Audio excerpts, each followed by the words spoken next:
The first sensation Sarah became aware of was warmth, a penetrating heat that seemed to seep into her bones after what felt like hours of numbness. Her eyes fluttered open to find herself lying on a worn but clean sofa, wrapped in heavy quilts that smelled of lavender and something else she couldn't identify. The living room around her was a study in rustic comfort, hand-hewn wooden beams, a stone fireplace crackling with orange flames, and oil lamps casting dancing shadows despite the electric bulbs overhead. "Emma?" The word escaped as barely a whisper, her throat raw from the cold. "She's right here, dear." The voice belonged to an elderly woman with silver hair pinned in a neat bun and eyes the color of forget-me-nots. Margaret Hendricks moved with surprising grace for her age, adjusting a smaller quilt around Emma, who slept peacefully in a rocking chair nearby. "Your little one was asking for her mama, but she settled down once we got some warm milk in her."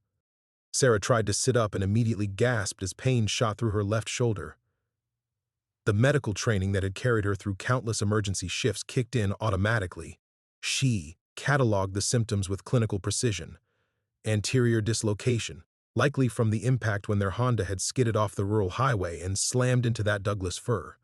The joint had been properly relocated, she realized with surprise, the shoulder now immobilized with what appeared to be a professional-grade sling. "My husband Thomas has some experience with injuries," Margaret said, as if reading her thoughts. 30 years of farming teaches you a thing or two about fixing what's broken." Through the frost-covered windows, Sarah could see the storm still raging with unrelenting fury.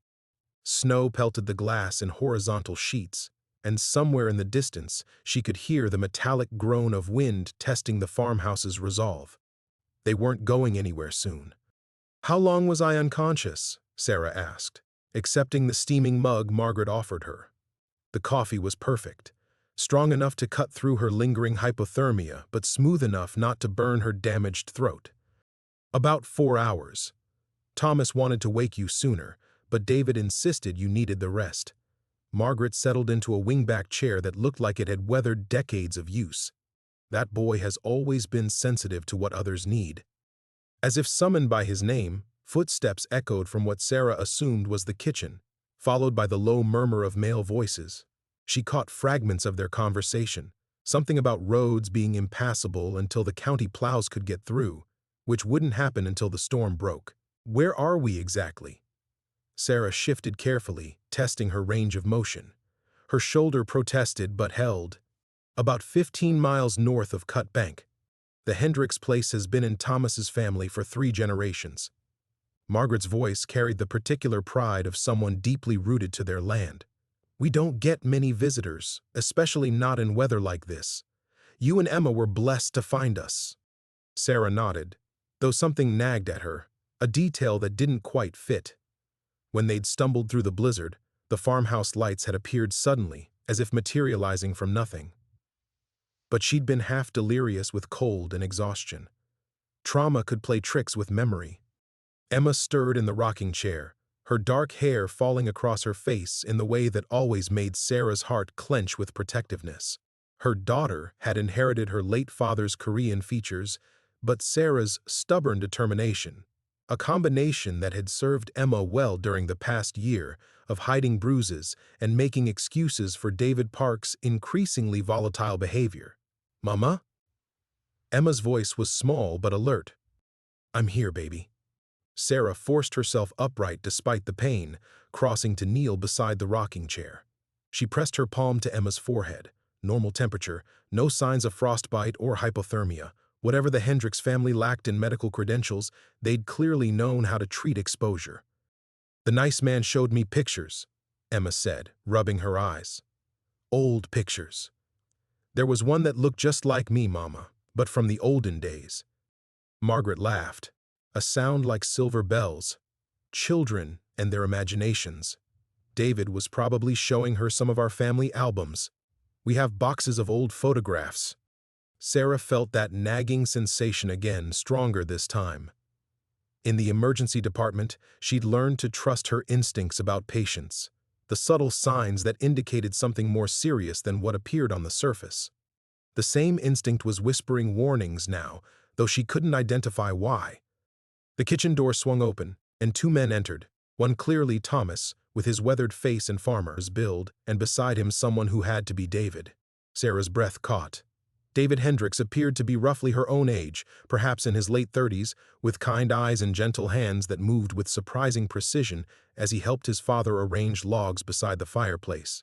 But Emma had bolted upright in the chair, her face lighting up with recognition. "David," she called out, as if greeting an old friend rather than a stranger they'd met mere hours ago. Sarah's medical instincts sharpened into something approaching alarm. David Hendricks turned at Emma's enthusiastic greeting, his face breaking into a smile that seemed to transform him entirely. For a moment, Sarah could almost see what her daughter saw, something youthful and bright that belied his adult appearance.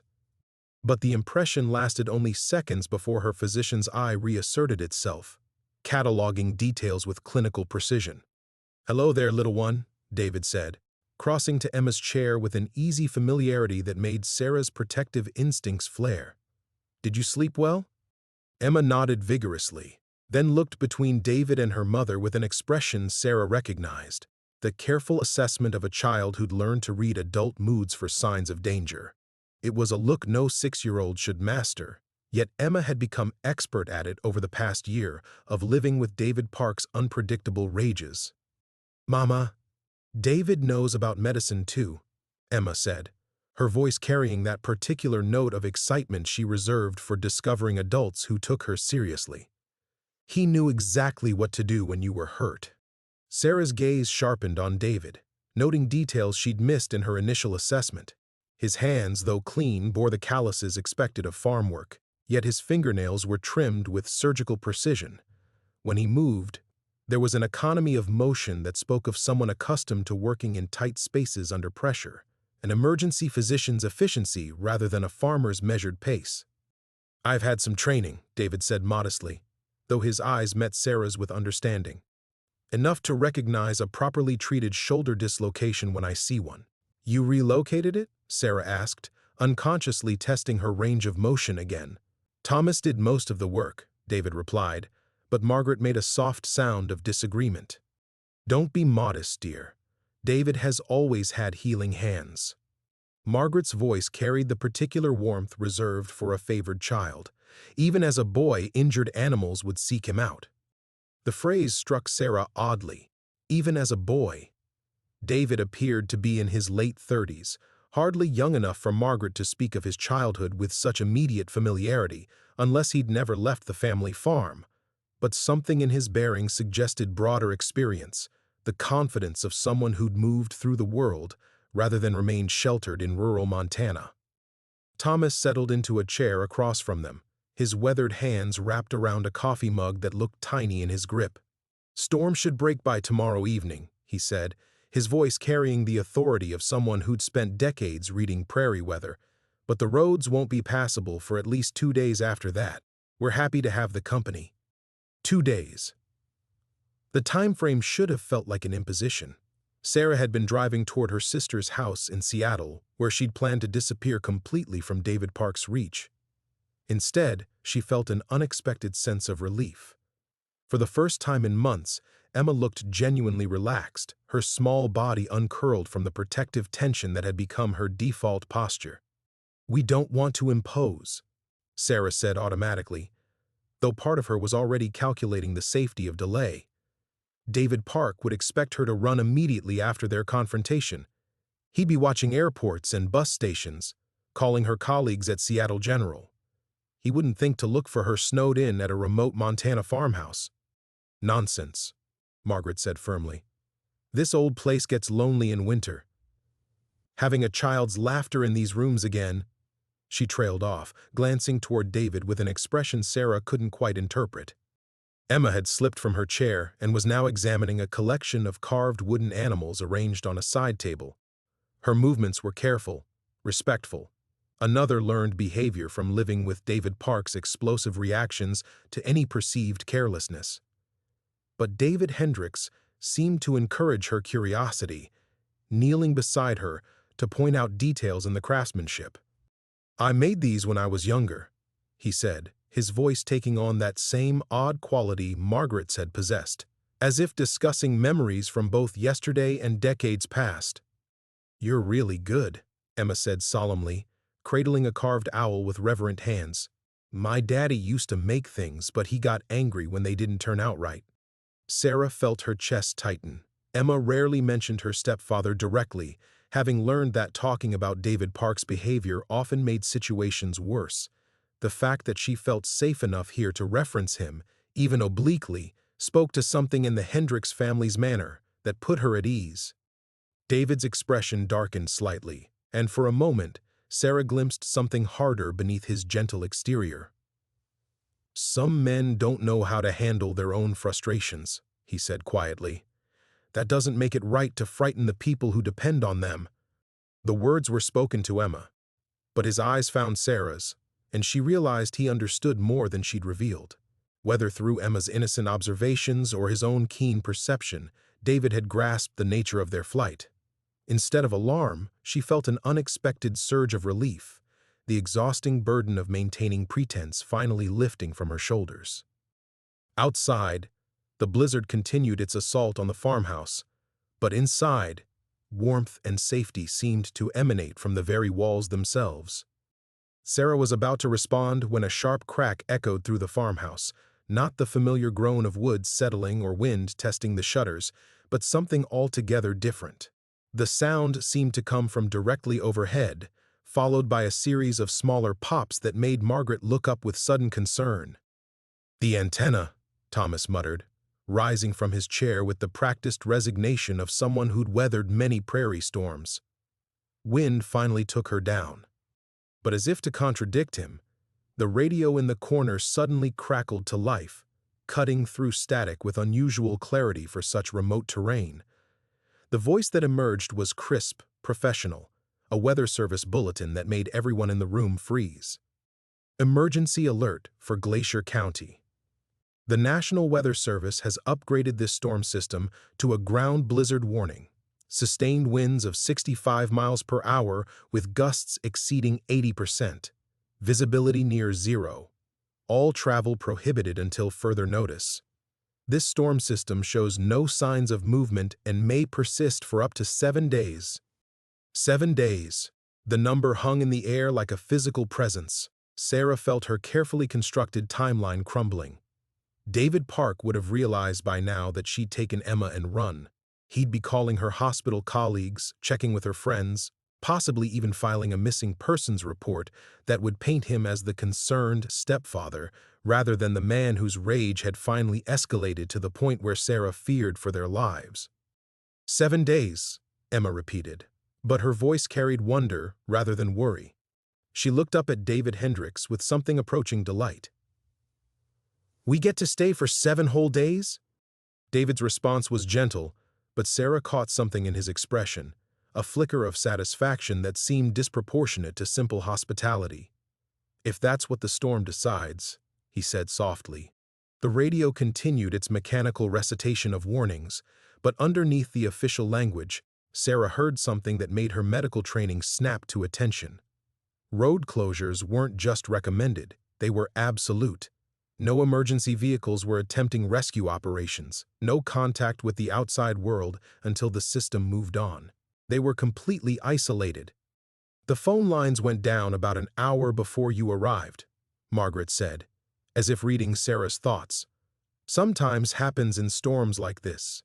The weight of ice on the wires." Sarah nodded automatically, but her mind was racing through implications.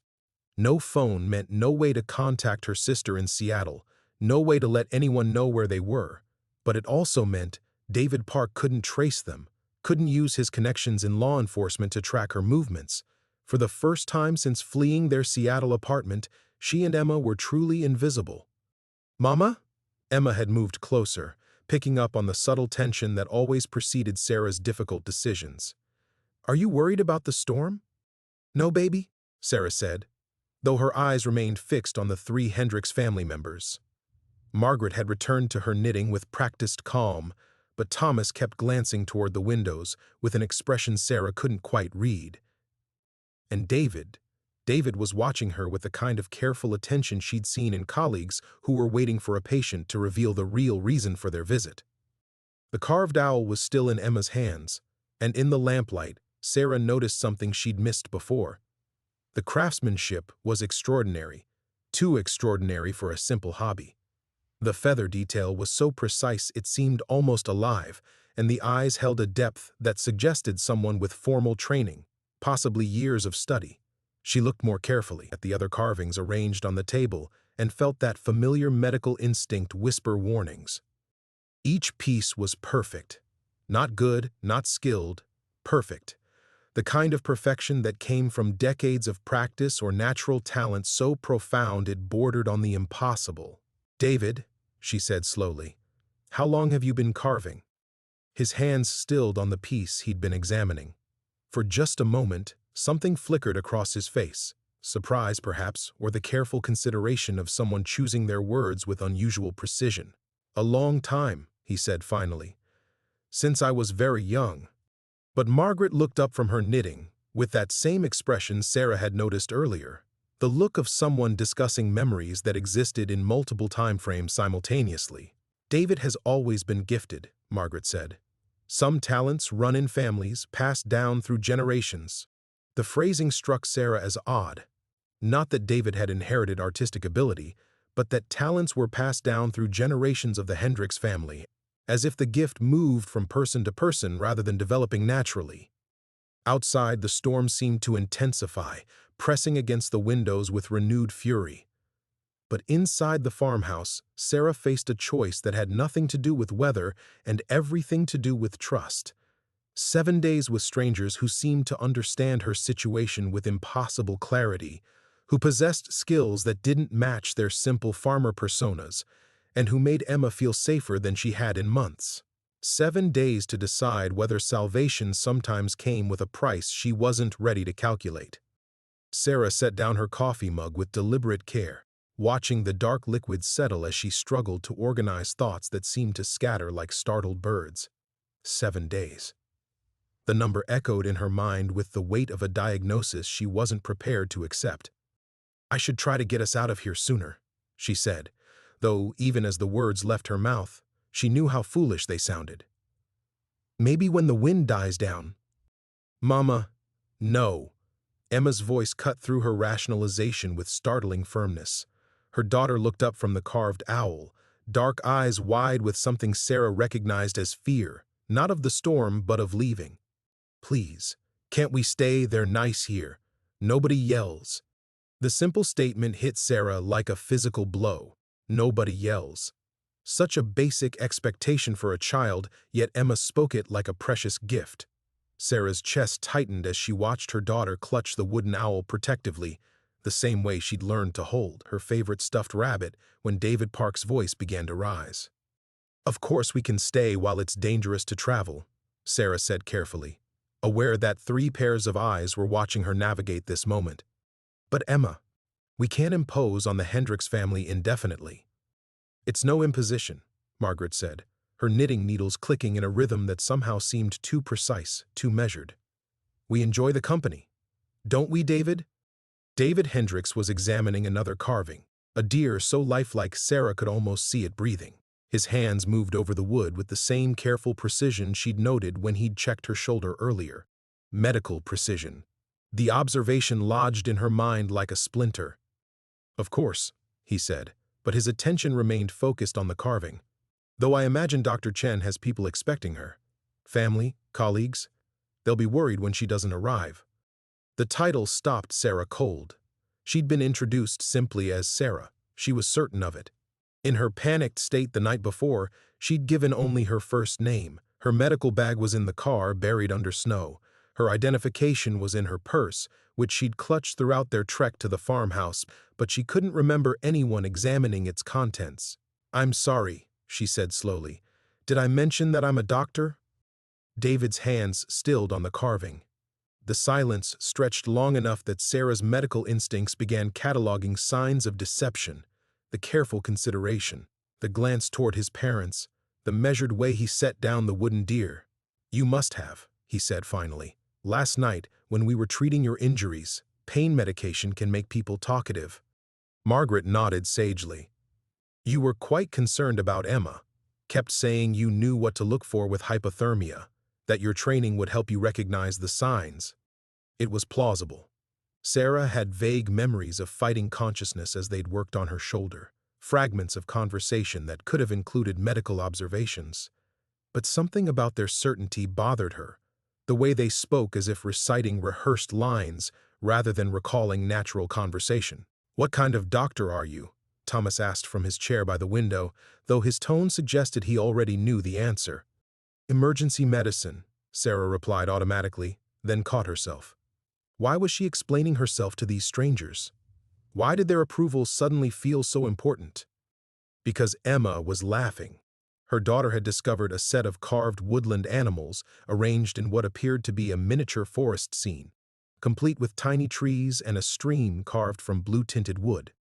Emma was narrating an elaborate story involving the owl's search for her family, her voice carrying a lightness Sarah hadn't heard in months. When was the last time Emma had felt safe enough to play imaginatively? When had she last trusted adults enough to lower her guard completely? "Emergency medicine," David repeated thoughtfully. "That must be difficult work. High stress, unpredictable hours, hard on family life." The comment was casual, conversational, but it felt like a probe. Sarah found herself defensive. "I chose my career because I wanted to help people."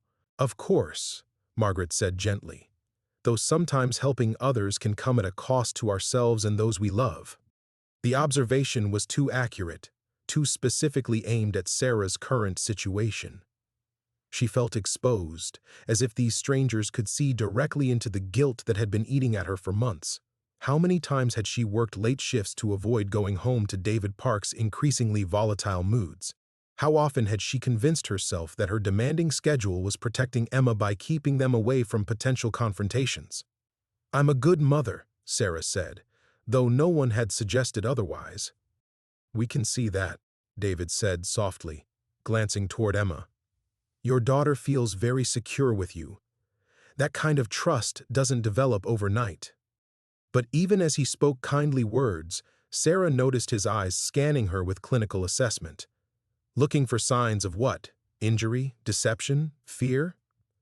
She had the uncomfortable sensation of being examined by someone with medical training equal to her own. The storm rattled the windows with renewed fury, reminding them all of their isolation. 7 days with these impossibly helpful strangers who seemed to understand too much and explain too little. 7 days to discover whether her instincts were warning her about salvation or something else entirely. The silence stretched until Sarah realized everyone was waiting for her response to something she couldn't quite remember hearing. The room felt suddenly smaller, the warmth that had seemed so welcoming now carrying an undertone of expectation that made her skin prickle with unease. "I'm sorry," she said, setting her coffee down with hands that weren't quite steady. "What did you ask?" "Whether you'll stay," Margaret said gently, her knitting needles continuing their precise rhythm. "Until the storm passes completely. David was just saying how nice it would be to have another medical professional in the house." Another medical professional. The phrase hung in the air like smoke, impossible to grasp but undeniably present. Sarah looked sharply at David, who had returned his attention to the carved deer with deliberate focus. "You mentioned you had medical training," she said carefully. "Some," David replied without looking up. "Nothing formal like yours, of course. Country people learn to handle emergencies when the nearest hospital is hours away." It was a reasonable explanation. Rural families often developed impressive medical skills out of necessity, but the precision with which he'd manipulated her dislocated shoulder, the confidence in his movements, the way he'd assessed her condition, all of it spoke to training that went far beyond basic first aid. Emma's laughter drew Sarah's attention back to the miniature forest scene. Her daughter had arranged the carved animals in an elaborate tableau, completely absorbed in a world where wooden creatures lived in perfect harmony. When had Sarah last seen Emma play without glancing toward doorways, without that subtle tension that came from monitoring adult moods for signs of approaching danger? "Mama, look," Emma called softly, careful not to disturb the arrangement. "The owl found her family. They're all together now where it's safe." The words hit Sarah with unexpected force. She'd spent months planning their escape from David Park's escalating violence, researching cities where they could disappear. calculating how long her savings might last if she never practiced medicine again. Every decision had been about running, about staying ahead of a man whose rage had begun to eclipse whatever love had once existed between them. But here, in this impossible pocket of warmth, surrounded by a storm that had severed all connections to the outside world, Emma was speaking about safety, as if it were something they'd found rather than something they were seeking. "We should stay," Emma said, turning to face Sarah with an expression of startling maturity. "Just for a while, until the bad weather stops." Sarah understood that Emma wasn't talking about the blizzard. Her 6-year-old daughter had learned to speak in code, to express needs and fears in language that wouldn't provoke adult anger. The bad weather Emma wanted to wait out wasn't falling snow. It was David Park's fury when he discovered they'd disappeared. "The weather will clear eventually," Sarah said, though she wasn't certain whether she was reassuring Emma or herself. "Of course it will," Thomas said from his position by the window, though something in his tone suggested he was discussing more than meteorological patterns. "But some storms have to run their course completely before it's safe to venture out again." Sarah found herself studying the 3 Hendricks family members with the systematic attention she usually reserved for difficult diagnoses. Margaret's knitting pattern was complex, far more intricate than seemed possible for someone working without a written guide, yet her fingers moved with automatic precision. Thomas read the storm with the confidence of someone who'd spent decades interpreting prairie weather, but his predictions carried an authority that felt almost supernatural. And David possessed medical skills that didn't match his claimed background, crafting abilities that spoke to years of dedicated practice and an intuitive understanding of trauma that suggested either professional training or personal experience with violence. They were more than they appeared to be. The question was whether that made them dangerous or exactly what she and Emma needed. 7 days, Sarah said aloud, testing how the commitment felt in her mouth. 7 days. David confirmed, finally looking up from his carving. His eyes met hers with steady warmth, but underneath she glimpsed something else, knowledge, perhaps, or recognition of a choice being made, long enough for the roads to clear, long enough to decide what comes next.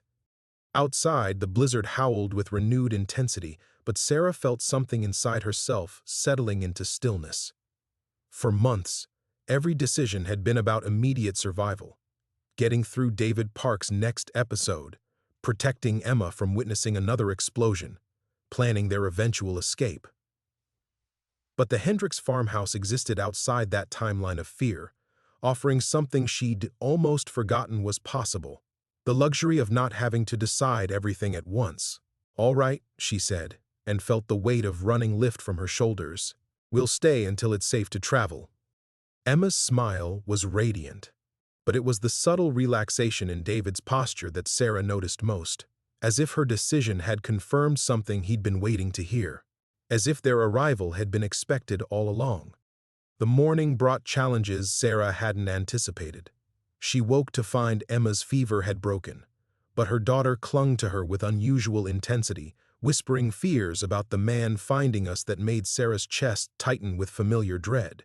David Park had trained them both to live in perpetual alertness, and even the Hendricks farmhouse couldn't immediately undo months of conditioning. "He doesn't know where we are," Sarah murmured, smoothing Emma's hair as they lay in the narrow guest bed. "The storm hid our tracks. We're invisible here." But even as she spoke the reassurance, Sarah found herself listening for sounds that didn't belong. Footsteps on the porch, engines struggling through snow, the particular pattern of David Park's angry breathing that had become her early warning system. The luxury of safety felt foreign, almost dangerous in its unfamiliarity. Downstairs, she discovered the Hendricks family had been up for hours. Margaret stood at the kitchen window, her expression unreadable as she watched the continued snowfall. Thomas sat at the table with what appeared to be a hand-drawn map, marking locations with careful precision. And David was nowhere to be seen. "Good morning," Margaret said without turning around. "How's Emma feeling?" "Better." The fever broke. Sarah noticed that Margaret had asked specifically about fever, a detail she didn't remember mentioning the night before. "Where's David?" "Checking the animals," Thomas replied, glancing up from his map. Storm like this, livestock need extra attention. He'll be back soon. Sarah accepted a cup of coffee that tasted somehow richer than what she'd had the previous evening, as if the beans had been specially selected. The warmth spread through her chest, carrying with it an almost medicinal sense of calm that seemed too pronounced for simple caffeine. "Is there something in this?" she asked, then immediately regretted the question. It sounded paranoid, accusatory. Margaret turned from the window with a gentle smile. "Honey. Local wildflower variety. David harvests it himself. Some people find it very soothing." The explanation was reasonable, but Sarah's medical training had taught her to recognize when her body was responding to substances beyond normal dietary components. The coffee was affecting her nervous system in ways that felt intentional, reducing anxiety, promoting a sense of well-being that seemed almost pharmaceutical in its precision. "You seem tense," Thomas observed, setting down his map. "Still worried about your husband finding you?" Sarah nearly dropped her mug. She stared at Thomas, trying to remember if she'd mentioned David Park specifically, if she'd given any details about their situation beyond seeking shelter from the storm. But her memories of the previous night remained frustratingly fragmented, pain and exhaustion blurring the boundaries between what she'd said and what she'd merely thought. "I didn't say I was married," she said carefully. "You're wearing a ring," Margaret pointed out gently. "And Emma mentioned yesterday that her daddy gets angry sometimes. Children notice more than adults realize." The observation was astute, but it didn't explain the certainty in Thomas's voice when he'd used the word husband rather than simply acknowledging a ring that could have indicated divorce, widowhood, or any number of other circumstances. These people understood her situation with a specificity that felt impossible unless— "We've seen women in your position before," Margaret said quietly, as if reading Sarah's thoughts. "Rural areas attract people who need to disappear for a while. We've learned to recognize the signs." "What signs?" Sarah asked, though part of her wasn't certain she wanted to hear the answer. "The way you check exits when you enter a room," David said from the kitchen doorway. Snow clung to his jacket, but his cheeks weren't red with cold, as if he'd been outside long enough to acclimate completely. "How you position yourself so you can see who's approaching. The way you touch your daughter's shoulder when you're nervous, reassuring yourself that she's still there." Sarah realized she was touching Emma's shoulder at that very moment. Her hand moved away as if burned. "You're observant," she said, fighting to keep her voice steady.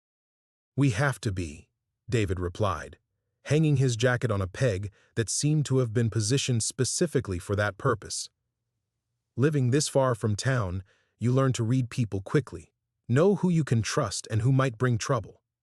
The implication hung in the air between them. Sarah understood she was being evaluated, measured against criteria she couldn't fully comprehend. The Hendricks family was deciding whether she and Emma represented acceptable risks, whether their presence aligned with whatever purposes this isolated farmhouse served. "And what's your conclusion?" she asked. David smiled, but his eyes held that same careful assessment she'd noticed before, the look of someone making calculations based on information she wasn't privy to. "That you and Emma are exactly where you need to be," he said. For now, the qualifier felt significant, as if their welcome depended on factors that hadn't yet been fully tested. The weight of David's qualifier, for now, settled over the kitchen like a shift in atmospheric pressure. Sarah felt Emma's grip tighten on her shoulder, her daughter's intuitive radar picking up the subtle change in tension that adults tried to mask with careful words. "What does that mean exactly?" Sarah asked, setting her coffee cup down with deliberate control. "What determines whether we continue to be where we need to be?" Margaret's knitting needles paused mid-stitch. Thomas folded his map with movements that seemed too precise, too practiced. David remained by the doorway, snowmelt pooling at his feet in a way that suggested he'd been standing outside, longer than a simple livestock check would require. "It means," David said slowly, "that people running from dangerous situations sometimes bring that danger with them. We need to know what we're protecting you from before we can determine how to do it effectively." The directness of the statement caught Sarah off guard. She'd grown accustomed to speaking in euphemisms, to hiding behind medical terminology and careful omissions when describing her marriage to colleagues who suspected but couldn't quite bring themselves to ask direct questions. But the Hendricks family was requesting information with the confidence of people accustomed to handling serious problems. "My ex-husband," she began, then stopped. David Park wasn't her ex-husband yet, just a man she'd fled from without legal paperwork, without official protection, without anything but her own determination to keep Emma safe. "My husband has a temper. He's become increasingly violent over the past year." "Increasingly," Thomas repeated, his voice carrying the weight of someone familiar with escalation patterns. "What was the final incident?" Sarah glanced toward the living room where Emma was presumably still sleeping, then realized her daughter was standing in the doorway, listening with the focused attention of a child who'd learned that adult conversations about Daddy required careful monitoring. "Emma, sweetheart," Sarah started. "I know Daddy hits you," Emma said with devastating simplicity. "I know we left because he was going to hurt us worse." The words hung in the air like an indictment of every choice Sarah had made over the past months. Every time she'd convinced herself that David Park's violence was manageable, that her medical training made her uniquely qualified to assess the risks, that Emma was too young to understand the dynamics of domestic abuse. Her 6-year-old daughter had been reading the situation with clarity that Sarah's professional expertise had somehow obscured. "Come here, little one," Margaret said gently, extending her arms toward Emma. To Sarah's surprise, Emma moved toward the elderly woman without hesitation, accepting comfort from someone she'd known less than 24 hours. "Adults sometimes have to talk about grown-up problems," Margaret murmured, settling Emma against her side. "But that doesn't mean you're not safe. You're very safe here." David stepped fully into the kitchen, his presence somehow both reassuring and intimidating. "How likely is it that he'll track you here?" "I don't know," Sarah admitted. "I tried to cover our trail, paid cash for gas, avoided main highways. But David is persistent, and he has resources." "What kind of resources?" Thomas asked sharply. Sarah hesitated.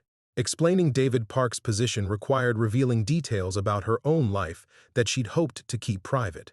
But the Hendricks family's offer of protection seemed contingent on complete honesty, and their questions suggested experience with situations more complex than simple domestic disputes. "He's a police detective," she said finally. "He has access to databases, professional networks, other officers who might help him locate a missing person, especially if he convinced them I'd kidnapped our daughter." The silence that followed felt charged with significance. Sarah watched the 3 family members exchange glances that carried layers of communication she couldn't interpret. Margaret's hand stilled on Emma's hair. Thomas leaned back in his chair as if reassessing the scope of their situation. David's expression shifted from careful evaluation to something approaching grim determination. "A detective," David said quietly. "That changes things." "Changes them how?"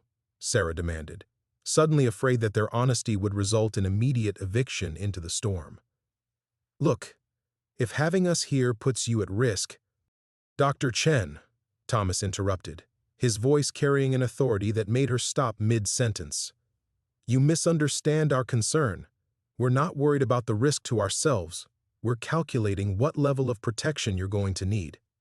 The phrasing struck Sarah as oddly professional, as if the Hendricks family had experience providing protection that went beyond simple hospitality. She found herself studying their faces with renewed attention, looking for clues about what kind of people offered sanctuary with such confident competence. "What exactly are you offering?" she asked. David smiled, and for the first time since their arrival, the expression seemed entirely genuine. "Time," he said. "Breathing room. A chance to plan your next move without looking over your shoulder every moment. And if David Park somehow tracks us here anyway?" The 3 family members exchanged another look, this one carrying what appeared to be shared understanding of capabilities Sarah couldn't begin to guess. "Then," Margaret said calmly, still stroking Emma's hair, "your husband will discover that some places exist outside the reach of conventional authority." The certainty in Margaret's voice sent ice through Sarah's veins that had nothing to do with the blizzard outside. She studied the elderly woman's serene expression, searching for signs of bravado or naive optimism, but found only the calm confidence of someone stating an established fact. "What does that mean?" Sarah asked, her medical training demanding specificity even as every maternal instinct screamed warnings she couldn't quite articulate. Before anyone could answer, the lights flickered and died. The kitchen plunged into darkness so complete that Sarah couldn't see her own hands. Emma's sharp intake of breath was the only sound until wind exploded against the windows with enough force to rattle the entire house. "Storm's getting worse," Thomas said matter-of-factly, as if power outages during blizzards were routine. But Sarah heard movement in the darkness. Footsteps too coordinated, too purposeful for people navigating familiar space without light. A match flared, illuminating David's face from below in harsh shadows. The flame revealed something that made Sarah's breath catch. His expression held no surprise, no concern about the power failure. He looked like someone executing a planned sequence of events. "Emma, stay close to Margaret," he said, lighting a kerosene lamp with practiced efficiency. "Dr. Chen, we need to talk." The lamp's glow pushed back the darkness, but the warm kitchen had transformed into something alien. Shadows danced across the Hendricks family's faces, revealing angles and expressions that daylight had somehow concealed. Margaret's gentle demeanor carried an undertone of steel. Thomas's weathered features suggested experience with challenges far beyond farming. And David moved with the fluid precision of someone accustomed to operating in crisis situations. "The power lines go down regularly out here," Margaret said, her voice maintaining its soothing cadence despite the dramatic change in atmosphere. "We've learned to be self-sufficient." But Sarah noticed that none of them had checked wall switches or expressed frustration about losing electricity. They'd transitioned to lamplight as if they'd been expecting, or perhaps hoping for, this exact development. "Where are we really?" Sarah asked, her voice sharper than intended. "Who are you people?" "We're exactly who we said we are," David replied, setting the lamp on the kitchen table. Its light created a circle of visibility that somehow made the darkness beyond seem more threatening. "But we're also people who understand that sometimes protection requires unconventional approaches." A new sound penetrated the wind's howling, the distant rumble of an engine struggling through heavy snow. Sarah's blood turned to liquid nitrogen. No one should be driving in these conditions. No one should be able to navigate the rural roads that had nearly killed her the night before, unless they had resources that went beyond civilian capabilities. "He found us," Sarah whispered, the words torn from her throat like a physical wound. Every nightmare she'd harbored about David Park's persistence crystallized into immediate terror. "Oh God, he actually found us." Emma pressed against Margaret's side, her small body trembling. "Is Daddy coming?" The question hung in the air like a death sentence. Sarah's mind raced through impossible calculations, how far they might run in waist-deep snow, whether the Hendricks family had a vehicle that could outpace a police detective's resources, what legal protections existed for women who fled with their children into blizzards. "Thomas," David said quietly, his tone carrying the weight of unspoken communication. The elderly man nodded and moved toward the kitchen window, pulling back the curtain with careful precision. The engine sound grew louder, closer, accompanied by what sounded like multiple vehicles grinding through snow that should have been impassable. 3 trucks, Thomas reported, moving in formation. Professional approach pattern. Sarah's legs nearly gave out. Formation driving, approach patterns. David Park hadn't come alone. He'd brought backup, probably convinced fellow officers that he was conducting a legitimate search for his missing family. Her escape had become a manhunt with resources she couldn't hope to evade. "We have to run," she said, reaching for Emma. "There's got to be a back door, some way out." "Dr. Chen." Margaret's voice cut through her panic with surprising authority. "Sit down." The command was so unexpected, so confident, that Sarah found herself obeying before conscious thought could intervene. Margaret's weathered hand covered hers with startling warmth. "You came to us for protection," Margaret said calmly, as vehicle engines grew loud enough to suggest arrival in the farmhouse's immediate vicinity. Trust us to provide it." David extinguished the lamp, plunging them back into darkness. But instead of chaos, Sarah felt an almost supernatural sense of organization taking hold. Footsteps moved with purpose she couldn't see. Whispered communications passed between the family members in words too quiet to distinguish. Outside, car doors slammed with the sharp authority of law enforcement conducting official business. Heavy boots crunched through snow toward the farmhouse's front entrance. Sarah pulled Emma close, feeling her daughter's heart hammering against her chest. Everything she'd feared, every worst-case scenario she'd imagined during their desperate flight, was materializing in the darkness around them. Then Margaret's hand squeezed hers with gentle pressure, and somehow, impossibly, Sarah felt her terror begin to transform into something else entirely. The transformation of terror into something else lasted exactly until the first thunderous knock on the front door. "Police! Open up!" David Park's voice cut through the wind like a blade designed specifically to flay Sarah's soul. "We're looking for a missing woman and child." Sarah's hand flew to her mouth to stifle the sob that threatened to escape. The voice she'd fled from, the voice that had whispered threats in her ear for months, was separated from Emma by nothing but wooden planks and the false security of darkness. Margaret's reassuring squeeze felt suddenly fragile against the reality of her husband's presence. "Stay calm," David Hendricks whispered, but Sarah heard uncertainty creeping into his voice for the first time since their arrival. The confident authority he'd displayed moments before was fracturing under the pressure of actual law enforcement at his door. The knocking came again, more aggressive. "We know you're in there. Your lights were on." Thomas moved toward the front of the house with steps that no longer seemed purposeful but desperate. Sarah heard the soft scrape of the door chain, the reluctant turn of a deadbolt. When Thomas spoke, his voice carried the tremor of an elderly farmer, suddenly confronted with authority he couldn't challenge. "Officers, what can I do for you? Terrible night to be out. We're looking for Dr. Sarah Chen and her daughter Emma." David Park's voice was crisp, professional, carrying the weight of legitimate police business. Last seen driving north on Route 2 before the storm hit. Their vehicle was found abandoned about 15 miles south of here. Sarah's stomach plummeted. He'd found her car. Whatever careful plans she'd harbored about doubling back to retrieve it, about maintaining some thread of independence, had just evaporated. She was truly stranded now, completely dependent on people who were proving far less capable of protection than their confident promises had suggested. "Can't say I've seen anyone," Thomas replied. But Sarah heard the slight quaver that would be obvious to any experienced detective. "Been snowed in since yesterday ourselves. Mind if we take a look around? Woman might be injured, child could be in danger. You understand?" It wasn't really a question.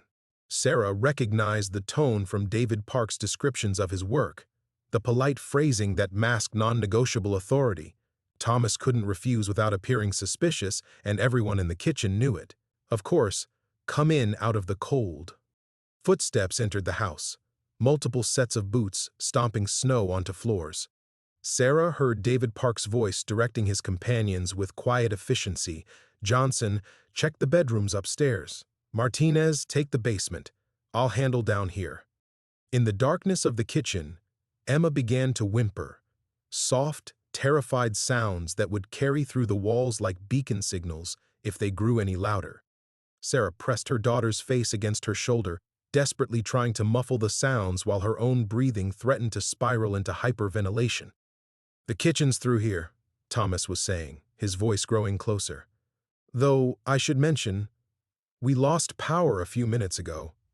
Margaret's hand squeezed Sarah's again, but this time the gesture felt like goodbye.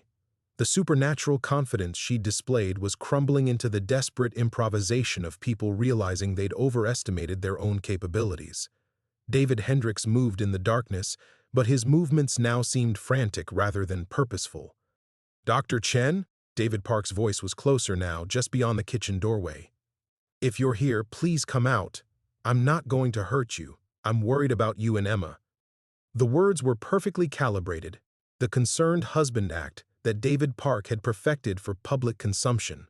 Sarah had heard him use this tone with her colleagues, with neighbors, with anyone whose opinion mattered for his reputation, reasonable, loving, devastated by his wife's inexplicable disappearance.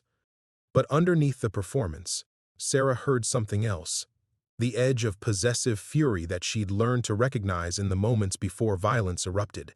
He was barely containing his rage at her escape, at the public embarrassment of having to track down his own wife like a criminal.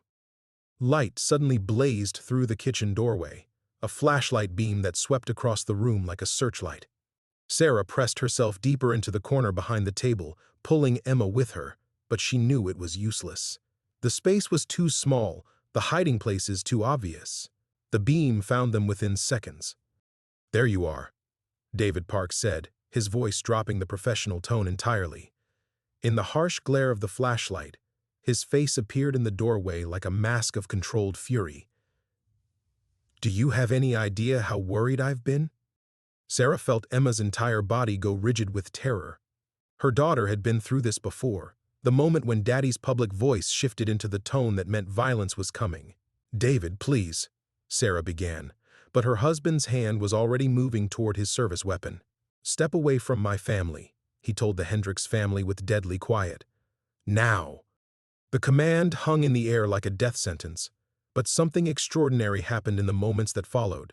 Instead of the fearful compliance Sarah expected from the Hendricks family, she felt Margaret's grip on her hand tighten with renewed strength. David Hendricks stepped forward rather than back, positioning himself between the flashlight beam and Sarah's huddled form. Even Thomas, who had sounded so uncertain at the front door, moved with sudden purpose. "I'm afraid that's not going to happen, Detective Park," Margaret said, her voice carrying an authority that made Sarah's skin prickle with recognition she couldn't quite place. David Park's flashlight wavered slightly. "Ma'am, you're interfering with police business. Step aside, or I'll have to arrest you for obstruction." "Will you?" Margaret asked, and Sarah heard something in the elderly woman's tone that defied every assumption she'd made about the gentle farm wife who had welcomed them.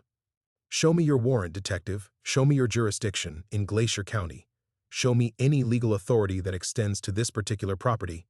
The silence that followed stretched beyond normal conversational pause into something that felt charged with significance Sarah couldn't understand.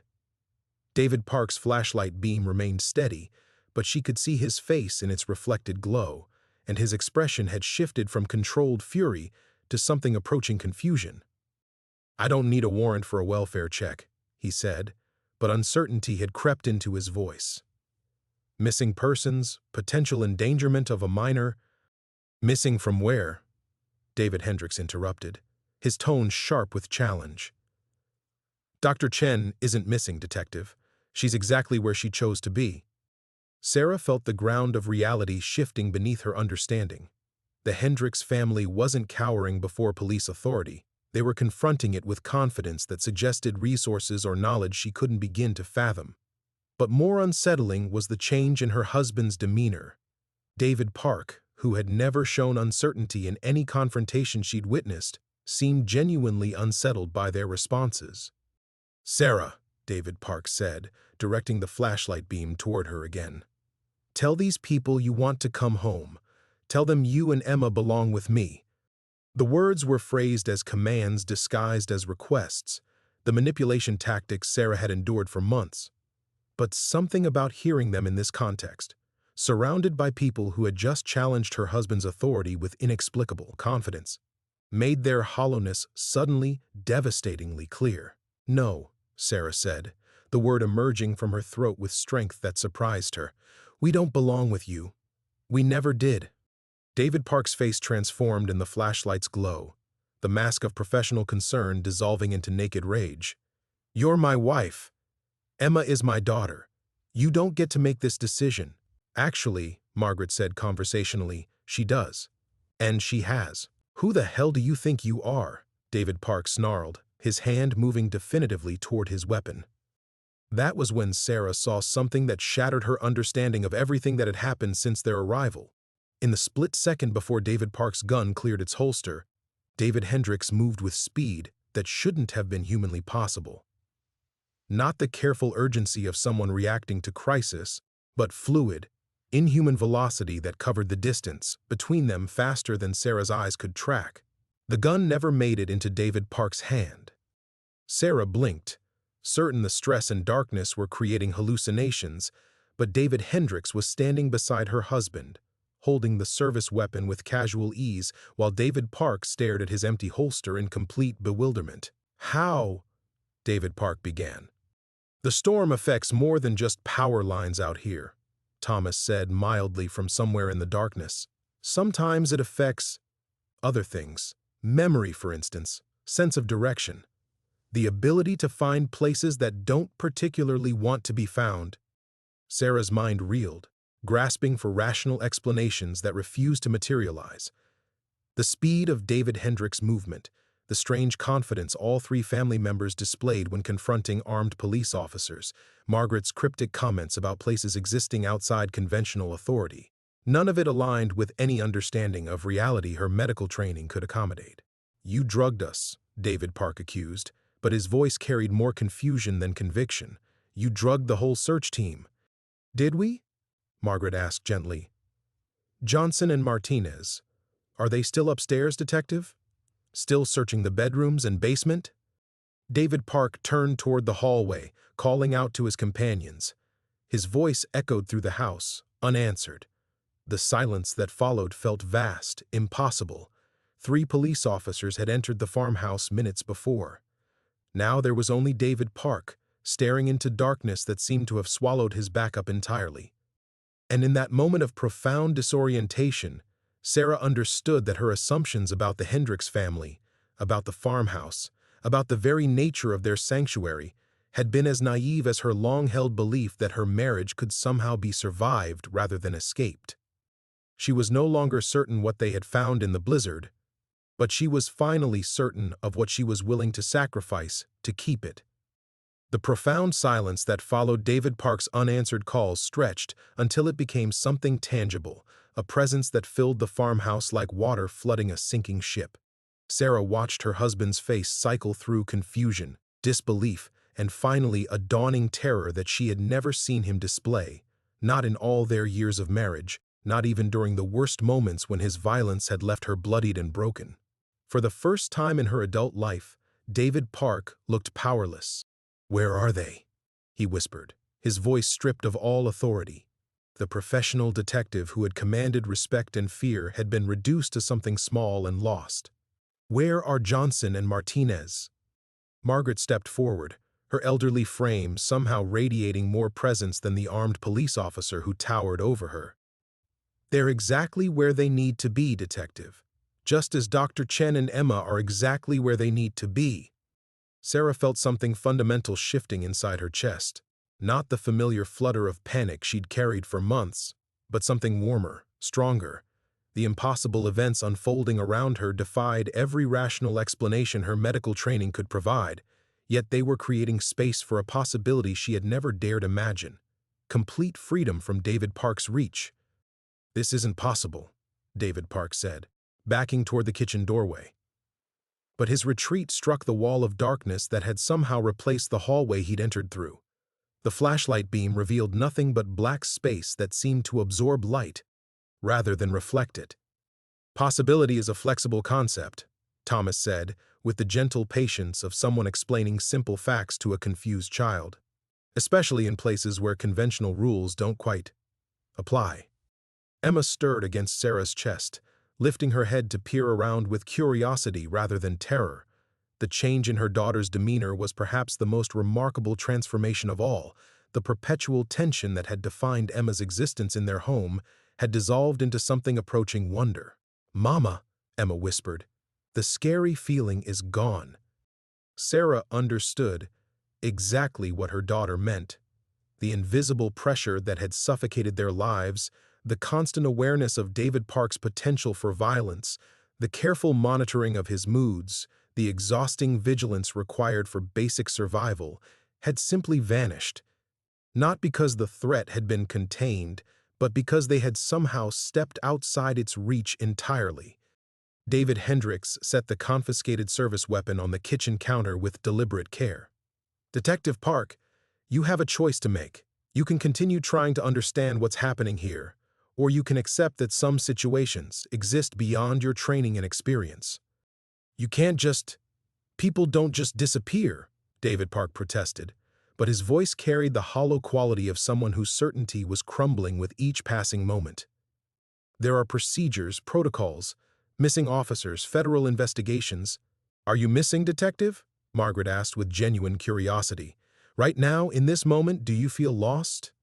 The question seemed to hit David Park with unexpected force. His expression shifted from anger to something approaching vertigo, as if the ground beneath his understanding had suddenly revealed itself to be quicksand. Sarah found herself standing, Emma's weight solid and reassuring in her arms. The dislocated shoulder that had tormented her since the crash felt completely healed, her body strong and capable in ways that transcended simple medical recovery. She looked at her husband, really looked at him, and saw not the terrifying authority figure who had controlled her existence, but a confused, frightened man who had wandered into something far beyond his comprehension. "David," she said, her voice carrying calm authority that surprised them both. "Go home. I'm not leaving without you," he replied, but the words lacked their usual conviction. "You're my wife. Emma is my daughter." "No," Sarah said simply. "We're not yours. We never were." The declaration hung in the air like a truth so fundamental it required no defense. Emma nodded against her shoulder, a small gesture of agreement that carried more weight than any legal document. Margaret moved to stand beside Sarah, her presence radiating protective warmth. "Some people find what they need in the storm, Detective. Others discover that what they thought they needed was never theirs to claim."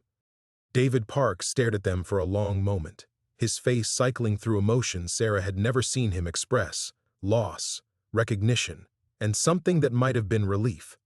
The possessive fury that had defined their relationship was dissolving into exhausted bewilderment. "This isn't over," he said finally, but the threat carried no weight. He sounded like someone trying to convince himself of his own relevance. "Actually," David Hendricks said gently, "it is." The darkness behind David Park shifted, revealing not the hallway he expected, but the farmhouse's front door standing open to the blizzard beyond. Snow swirled through the opening, but instead of the bitter cold that had nearly killed them, Sarah felt only the promise of new beginnings written in each crystalline flake. Her husband looked back once, his eyes meeting hers across an impossible distance that measured more than physical space. Then he stepped through the doorway and into the storm, becoming another shadow absorbed by the endless white. The door closed with quiet finality, and Sarah understood that her old life had ended not with violence or legal proceedings, but with simple, absolute completion. The silence that followed David Park's disappearance felt different from any quiet Sarah had ever experienced. Not the absence of sound, but the presence of peace so complete it seemed to have weight and substance. She stood in the kitchen doorway, Emma warm and secure in her arms, watching the space where her husband had vanished, as if he had never existed at all. "Is he really gone?" Sarah whispered, the question emerging from depths of hope she had buried so long ago she'd forgotten they existed. "He's where he belongs," Margaret replied, her hand settling on Sarah's uninjured shoulder with maternal warmth. "Just as you are where you belong." But even as relief flooded through her system, Sarah felt the full magnitude of what had just occurred settling into her consciousness like sediment in still water. The Hendricks family had just made her husband, a police detective with all the institutional power that position carried, simply disappear. The rational part of her mind, trained in the concrete realities of emergency medicine, recoiled from the impossibility of it all. "I don't understand what you are," Sarah said, turning to face the three people who had just rearranged reality itself on her behalf. "I don't understand what this place is, but I know what you've given me, and I know what it cost." David Hendricks retrieved his service weapon from the counter, handling it with the casual competence of someone far more familiar with such tools than any farmer should be. "Every choice has consequences, Dr. Chen. The question is whether you're prepared to accept them." Sarah felt Emma shifting in her arms, her daughter's small body relaxing completely for the first time in months, the child who had learned to monitor every adult conversation for signs of impending violence was now playing absently with Sarah's hair, humming a soft tune that seemed to harmonize with sounds Sarah couldn't quite identify. Whispers in the walls, music in the wind outside, voices that might have been memory or prophecy. "Emma's changing," Sarah said, the observation carrying both wonder and fear. "She's becoming something different here." "She's becoming herself," Thomas said gently. "Perhaps for the first time in her young life, she's safe enough to discover who that might be." The truth of it was undeniable, but it raised questions that made Sarah's chest tighten with something approaching panic. "And what am I becoming? What happens to us now that we can never leave?" The words hung in the air like a confession, acknowledging what Sarah had been afraid to articulate even to herself. The moment David Park stepped through that door into impossibility, her own path back to the ordinary world had closed as well. Whatever legal identity she'd maintained, whatever professional credentials had defined her existence, whatever connections to her previous life remained, all of it had just been severed as completely as if she had died in that car crash. "Who says you can never leave?" Margaret asked, but her tone suggested the question was more complex than it appeared. Sarah studied the elderly woman's face, searching for deception or comfort, finding neither. "Can we? Can we really walk out that door tomorrow and return to normal lives?" "You could," David Hendricks said carefully, "but you won't. Because you won't let us? Because you won't choose to." The distinction felt crucial in ways Sarah couldn't fully comprehend. She looked around the kitchen that had become both sanctuary and prison, noting details that seemed more vivid than memory should allow. The precise grain patterns in the wooden table, the way shadows fell despite the absence of obvious light sources, the sense that the room itself was listening to their conversation with benevolent attention. "I need to know what I'm committing to," Sarah said, her voice carrying the firm authority she de-learned in trauma bays when life and death decisions couldn't wait for complete information. "I need to understand what Emma and I are becoming part of." The three family members exchanged glances that carried volumes of unspoken communication. When Margaret finally spoke, her words carried the weight of truth that couldn't be softened by gentle delivery. "You're committing to protection that exists outside conventional law, to safety that requires accepting realities beyond scientific explanation, to a life where Emma can grow up free from fear, but where neither of you will ever again fit into the ordinary world." Sarah felt Emma's breathing against her neck, steady and peaceful in a way it had never been in their previous life. Her daughter was already transforming, already becoming something that belonged more to this impossible place than to the existence they'd fled. "And if I say no?" Sarah asked.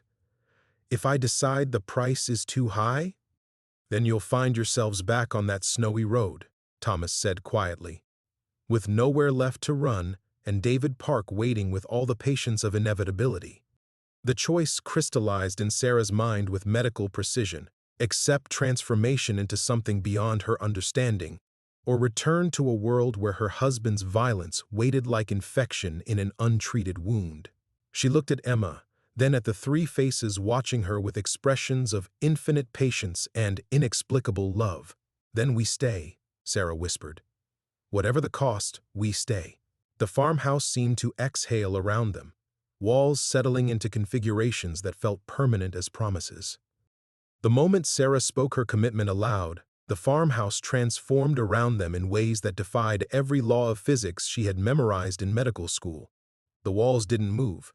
They breathed, expanding and contracting like living tissue, while the kitchen itself began to shift into something larger, more complex, as if her acceptance had unlocked hidden dimensions that had been waiting for permission to reveal themselves. "What's happening?" Sarah gasped, instinctively tightening her hold on Emma, as the floor beneath them rippled like water disturbed by stones. "The final test," Margaret said, her voice carrying both warmth and an edge of something that might have been regret. "Every soul who chooses to stay must prove they truly understand what they're accepting." The kitchen dissolved around them, walls flowing away like melting snow, revealing a space that couldn't exist within the modest farmhouse they had entered. Sarah found herself standing in what appeared to be a vast hospital corridor, its fluorescent lights flickering with the harsh brightness she knew from countless emergency room shifts. But this wasn't any medical facility from her experience. The hallway stretched infinitely in both directions, lined with doors that bore no numbers, no identifying marks, only the soft sounds of suffering that had followed her through every trauma bay of her career. Emma pressed closer against her shoulder, but when Sarah looked down, her daughter's face showed curiosity rather than fear. "It's like your workplace, Mama, but sadder." "Much sadder," David Hendricks agreed, his voice echoing strangely in the impossible space.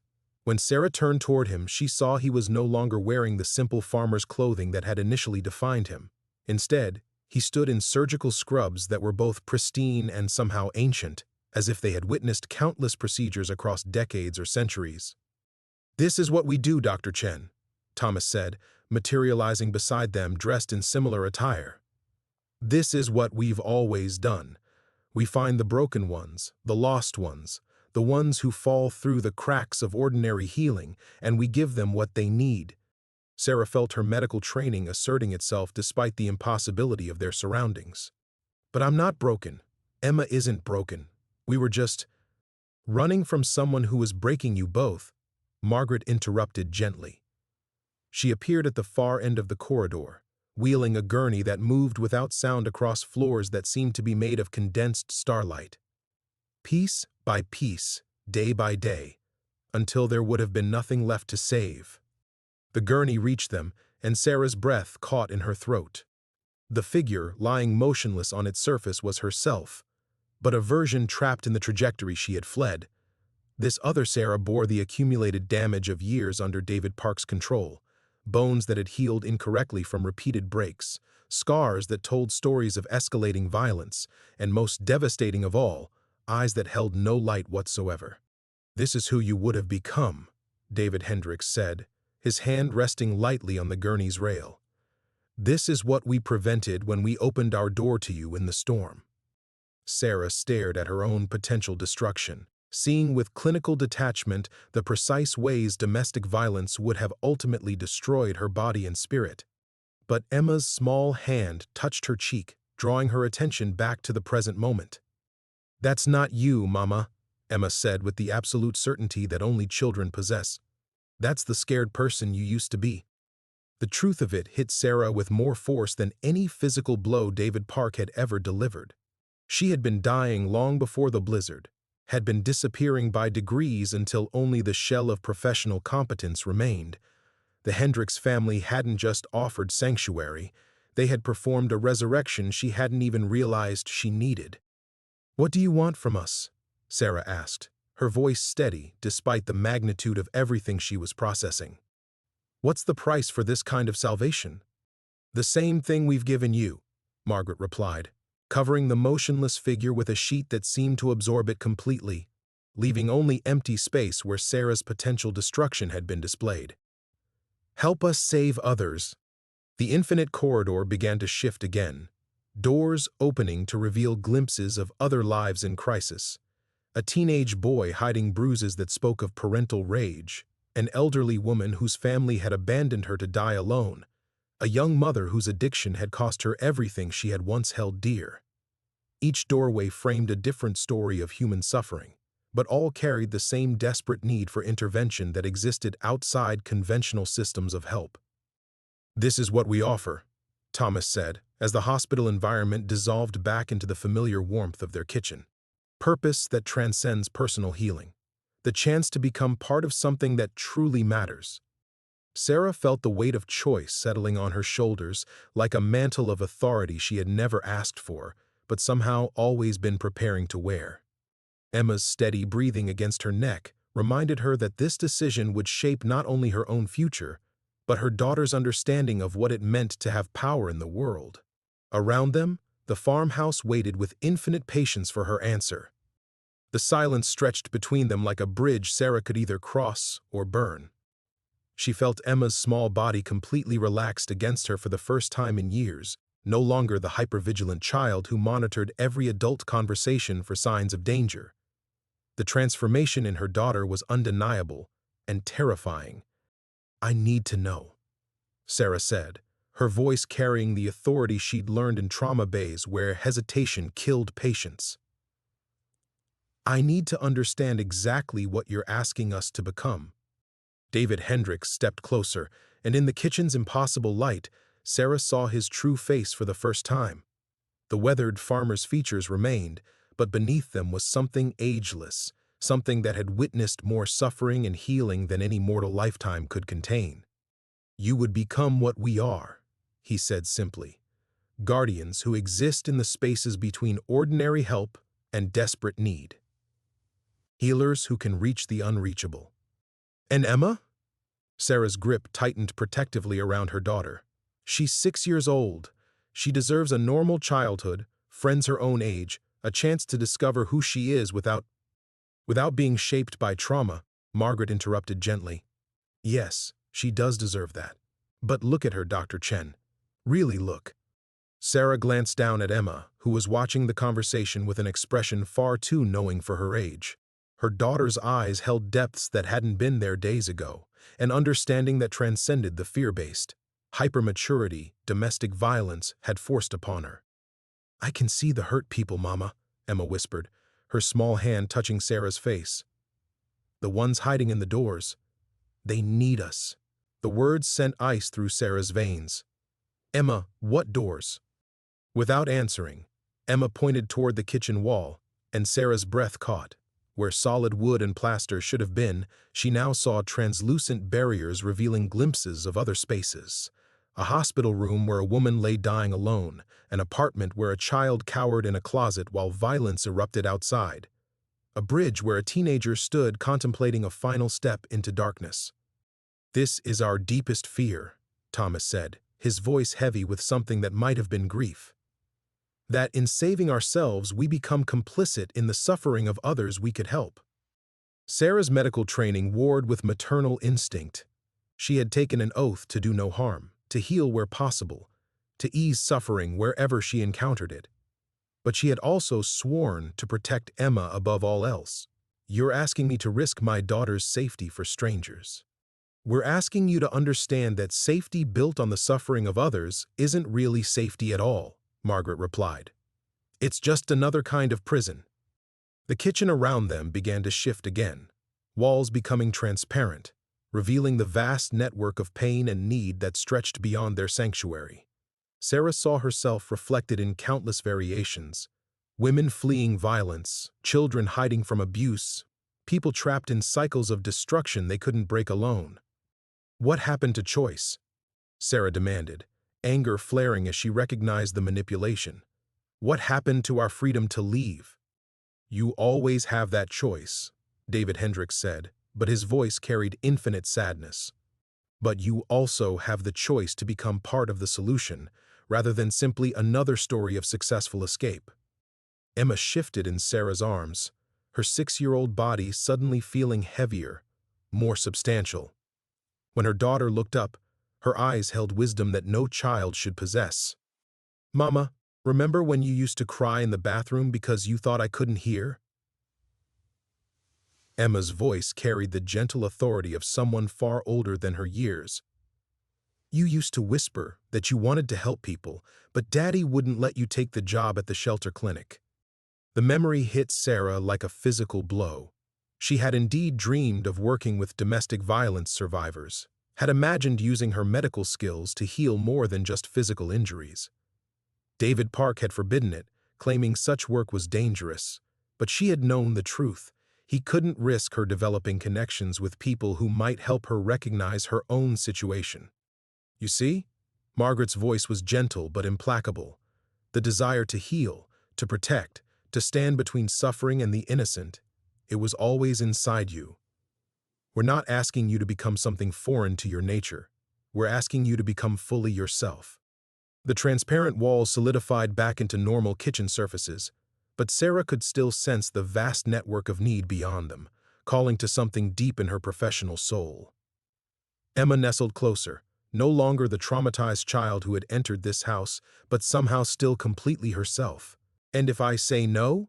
Sarah asked, though she already knew the answer.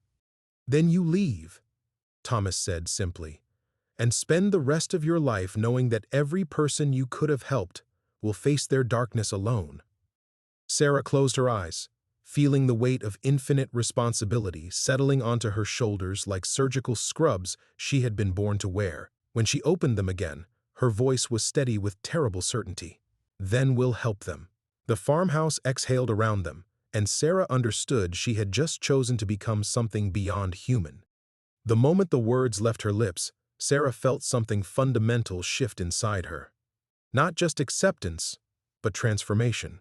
The warmth that had been building in her chest since their arrival suddenly blazed into something that felt like controlled fire, and with horror, she realized what she had truly agreed to sacrifice. "Emma," she whispered, looking down at her daughter with new understanding. "Emma, can you still see the hurt people?" Her 6-year-old nodded solemnly, her small hand still resting against Sarah's cheek. "They're everywhere, Mama. But we can help them now." The terrible beauty of it crashed over Sarah like ice water. Emma's innocence, not just her childhood but her fundamental human limitation, was dissolving before her eyes. Her daughter was becoming something that could perceive suffering across impossible distances, could see into the hidden places where people broke and bled and died alone. "This is what we give up," Sarah said, the words torn from her throat. "This is the price. Emma will never be just a little girl again." Margaret's expression carried infinite compassion and no apology whatsoever. "She will be something far more precious. She will be someone who can prevent other children from experiencing what she has lived through." "But I wanted to save her from this." Sarah's voice cracked. "I wanted to give her the normal life I never had. Birthday parties and scraped knees and worrying about nothing worse than spelling tests." "You wanted to give her safety," David Hendricks corrected gently. "And you have. But safety and normalcy aren't the same thing, Dr. Chen. Emma was never going to be normal. Not after what she's witnessed, not after learning to read adult moods for signs of impending violence before she could properly read books." The truth of it hit like a surgical blade, precise and devastating. Emma had been shaped by trauma long before they'd found this place. The hyper-vigilance that had kept them both alive, the premature wisdom that had helped her navigate David Park's unpredictable rages. Those weren't things that could be simply forgotten or overcome. They were part of who Emma had become. So instead of trying to heal her, Sarah said, understanding flooding through her, "You're teaching her to use what the trauma created. We're helping her transform survival skills into healing gifts," Thomas said. "The ability to sense danger becomes the ability to sense need. The hyper-awareness that kept her safe becomes intuition that can save others." Sarah felt the walls of the kitchen pressing closer, not physically, but spiritually, as if the house itself was embracing her decision. Emma's breathing had changed, becoming deeper, more rhythmic, and when Sarah looked down, her daughter's eyes were closed in what appeared to be peaceful concentration. "She's already reaching out," Margaret observed, "already learning to touch the edges of other people's pain. Will it hurt her?" The question came out sharper than Sarah intended, maternal instinct flaring even as she recognized there was no path back from this choice. "No more than it hurts you to diagnose a patient's injuries," David Hendricks replied. "The gift carries responsibility, but also purpose. Emma will never again feel powerless against suffering. Not her own, not others." Sarah closed her eyes and felt herself expanding, awareness stretching beyond the farmhouse walls to encompass a network of needs she had never imagined. Somewhere in Chicago, a woman was bleeding internally while her husband slept peacefully beside her. In Seattle, a teenager was making final preparations to end his pain permanently. In countless locations, people were breaking in ways that ordinary help couldn't reach. And she could sense them all now, not as overwhelming chaos, but as individual stories requiring specific intervention. The emergency physician in her responded with familiar calm, triaging across impossible distances, prioritizing cases based on urgency and her unique ability to help. "Oh God," she breathed, understanding finally complete. "This is why you needed me. Not just to save Emma and myself, but because my medical training makes me uniquely qualified to coordinate this kind of rescue network." "Every guardian brings different gifts," Margaret confirmed. "Your clinical judgment, Your experience with trauma, your ability to make life and death decisions under pressure, these aren't coincidental qualifications. They're exactly what this work requires. Emma opened her eyes, and Sarah saw in them a peace she had never witnessed before. Not the artificial calm of a child suppressing fear, but the genuine serenity of someone who had found their purpose. "I can help the scared kids understand they're not alone," Emma said simply. "And you can help the grown-ups fix what's broken." Sarah looked at her daughter, still 6 years old, still small and precious and completely hers, but now also something larger. A child who would grow up not despite her early trauma, but because of how that trauma had been transformed into extraordinary empathy. The sacrifice was complete. Emma's ordinary childhood was gone forever, replaced by something profound and dangerous and utterly necessary. And Sarah discovered that instead of grief, she felt something very much like gratitude. The gratitude felt dangerous, almost sacrilegious. What kind of mother was grateful for her daughter's lost innocence? Sarah held Emma closer, trying to reconcile the peace in her child's face with the magnitude of what had just occurred. "How do we live with this?" Sarah whispered, the question directed as much to herself as to the Hendricks family. "How do we exist in the ordinary world when we can see all of this suffering?" Thomas moved to the kitchen window, his gaze fixed on something beyond the glass that Sarah suspected had nothing to do with the Montana landscape. "The same way emergency physicians function in trauma bays," he said. "You compartmentalize. You focus on what you can control, what you can heal, and you let the rest teach you humility." Emma stirred in Sarah's arms, her small voice cutting through the adult conversation with startling clarity. "It's not scary, Mama. It's like being able to hear when someone's calling for help instead of just walking past." The simple explanation made Sarah's chest tighten. Her daughter was describing supernatural perception as if it were nothing more complex than improved hearing. But then, Emma had always been unnaturally attuned to emotional undercurrents, a survival skill developed during years of reading David Park's moods for warning signs. "The transition is always hardest for the adults," Margaret observed, settling into her chair with the fluid grace of someone unburdened by normal physical limitations. "Children adapt to expanded awareness more easily. They haven't spent decades convincing themselves that individual suffering is someone else's responsibility." Sarah felt a flash of defensive anger. I've dedicated my entire career to helping people." "Within acceptable parameters," David Hendricks said, not unkindly. "Within institutional frameworks that allowed you to clock out, go home, pretend the emergency room didn't exist for 8 hours at a time." The accuracy of the observation stung. Sarah remembered the carefully maintained boundaries of her former life, the deliberate separation between Dr. Chen, who saved lives, and Sarah, who went home to her own private hell. Professional compassion that ended at the hospital doors. "But this doesn't end," Sarah said, understanding beginning to crystallize. "This is permanent, constant." "Yes," Thomas confirmed, "but it's also sustainable. The isolation you felt before, the sense that you were drowning while everyone around you lived normal lives, that disappears when you're part of something larger than yourself." Emma shifted again, her breathing deepening in a way that reminded Sarah of meditation practices she'd never taught her daughter. When Emma spoke, her voice carried an odd echo, as if she were speaking from a great distance. "There's a little boy in Denver," Emma said, her eyes still closed. "He's hiding in his bedroom closet because his daddy's yelling again. He needs to know he's not alone." The matter-of-fact delivery sent ice through Sarah's veins. Emma was describing a specific child in a specific location, speaking with the certainty of direct observation. Her 6-year-old daughter had become something that could perceive suffering across state lines. "Can you help him?" Sarah asked, her medical training automatically shifting into assessment mode. "We can," Margaret said, rising from her chair with purpose. "Thomas, prepare the connection protocols. Sarah, you'll need to learn the intervention procedures. Emma, can you maintain contact with the child until we're ready?" Emma nodded without opening her eyes, her small face serene with concentration. "His name is Marcus. He's 5. He's singing a song his grandma taught him to stay brave. The specificity was overwhelming. Sarah watched her daughter reach across impossible distances to offer comfort to a terrified child and felt the last vestiges of her old life dissolving completely. There was no path back from this moment, no return to the simple binary of on-duty versus off-duty compassion.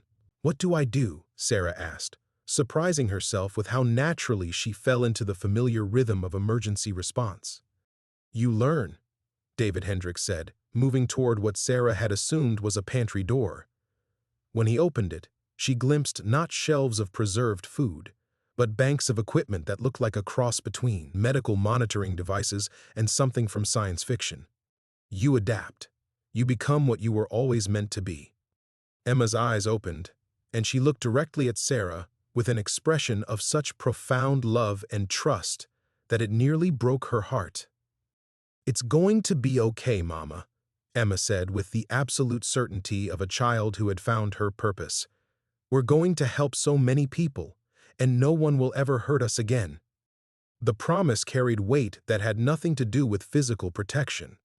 Sarah understood that Emma was speaking about a different kind of safety, the security that came from having power instead of being powerless, from being part of the solution rather than trapped in endless victimhood. Sarah took a deep breath, tasting air that somehow felt different now, charged with possibility and terrible responsibility. "Then let's learn," she said, and felt the last chains of her ordinary life fall away. The learning took 3 months, though time moved strangely in the farmhouse. Sarah found herself understanding procedures that should have required years of study, her mind opening to possibilities her medical training had never imagined. Emma bloomed beside her, her gift for sensing distress developing into something that could reach across continents, to touch the hearts of suffering children.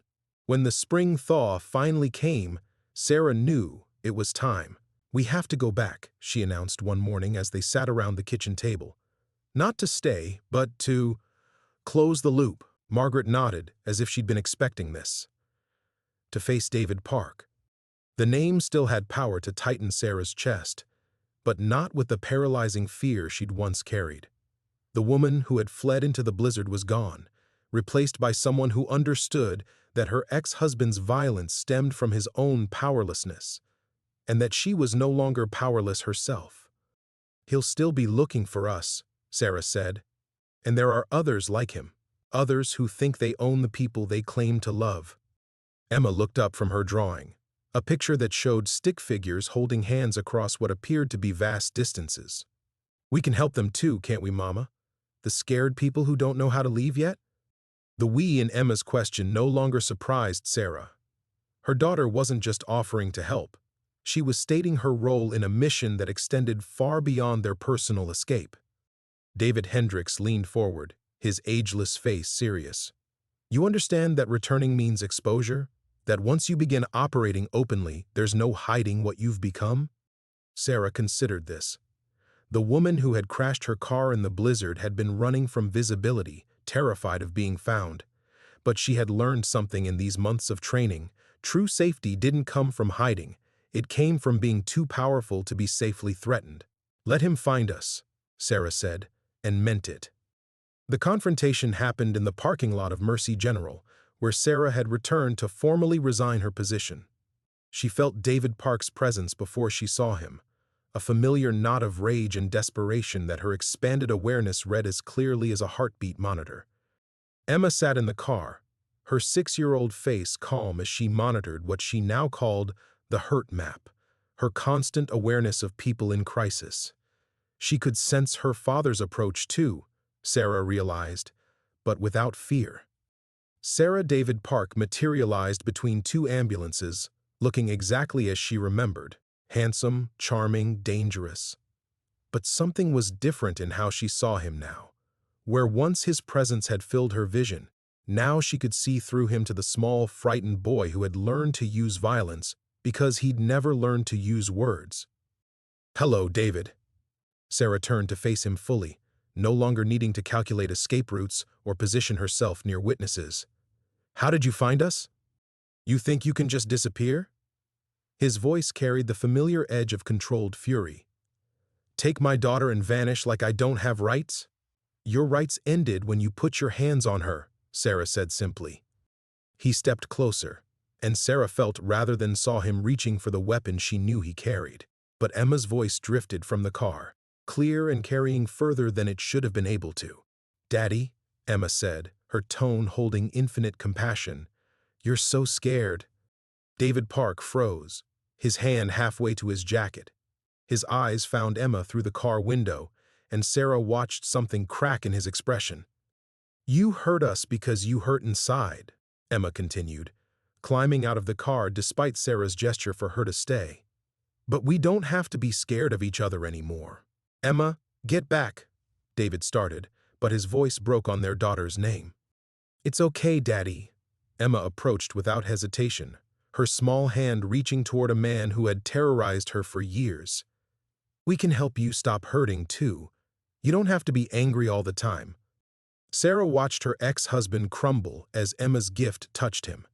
Not the supernatural ability to sense distress, but the simpler magic of a child offering unconditional forgiveness to someone who had never learned to forgive himself. When David Park fell to his knees in the hospital parking lot, sobbing into his hands, Sarah understood that their real work was just beginning.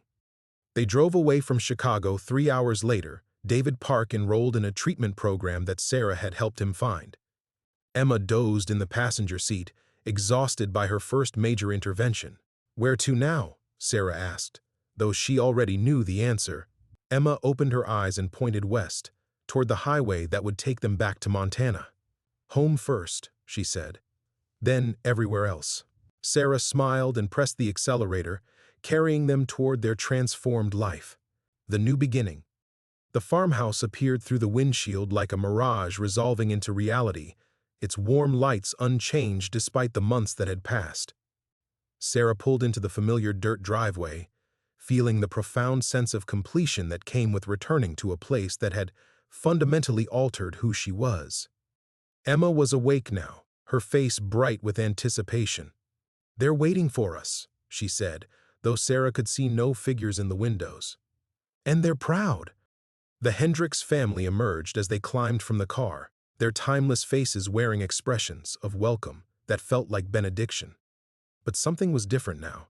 Sarah no longer saw them as mysterious guardians or supernatural protectors. She saw them as colleagues, fellow workers in a vast network of healing that spanned continents and connected hearts across impossible distances. How did it go with David? Margaret asked, embracing Emma with the easy affection of a grandmother who existed outside the boundaries of normal time. He's getting help, Emma reported seriously. The angry part of him was just scared little boy feelings that got too big. We helped him make them smaller. Sarah marveled at her daughter's matter-of-fact description of what had been an emotionally devastating confrontation. Emma had faced her abuser with the serene confidence of someone who finally understood that her gift could transform suffering into healing, even suffering that had once terrorized her. And you, Dr. Chen? Thomas asked. How do you feel about the new parameters? Sarah considered the question as they moved toward the house. 3 months ago, she would have struggled to articulate the transformation. Now she had vocabulary for what had occurred. Free, she said simply. For the first time in my adult life, completely free. It was true in ways that went beyond escaping David Park's violence. The woman who had crashed her car in the blizzard had been trapped not just by an abusive marriage, but by the limitations of conventional helping. Clocking in and out of compassion, treating symptoms while ignoring the vast network of suffering that existed beyond hospital walls. Living with the constant awareness that her help was too small, too bounded, too late for most of the people who needed it. That woman was gone. In her place stood someone who could perceive need across continents and respond with interventions that transcended the boundaries of ordinary medicine. Someone who understood that true healing required seeing connections between all suffering, all hope, all human hearts that refused to surrender despite impossible circumstances. The network has grown while you were away, David Hendricks informed them as they settled around the kitchen table. 17 new guardians this month alone. A pediatric surgeon in Mumbai, a social worker in Sao Paulo, a teacher in Belfast who survived the Troubles and now helps children process trauma. Sarah felt the truth of it in her expanded awareness. Points of light across the globe where people had been transformed by their own encounters with this family, this gift, this terrible and wonderful responsibility, each bringing their unique skills to the work of systematic salvation. "What's our assignment?" Sarah asked, falling naturally into the rhythm of emergency medicine consultation. Emma looked up from her drawing, this one showing a detailed map with small hearts marking specific locations. "There's a shelter in Phoenix where the scared mamas don't trust the helpers," she announced, "and a hospital in Toronto where the doctors are too tired to see the patients who need extra kindness." The specificity no longer surprised Sarah. Emma's perceptions had evolved beyond sensing individual distress to recognizing systemic failures in care networks. Her daughter had become someone who could identify exactly where the infrastructure of helping was breaking down and prescribe interventions with surgical precision. Phoenix. First, Sarah decided, her clinical judgment automatically prioritizing based on factors she was still learning to understand. The shelter situation affects multiple families. We can address the hospital burnout through the existing Guardian network. Margaret smiled. "You're thinking like a coordinator now, like someone who understands that individual rescue is only the beginning." Sarah nodded, feeling the weight and wonder of her expanded purpose.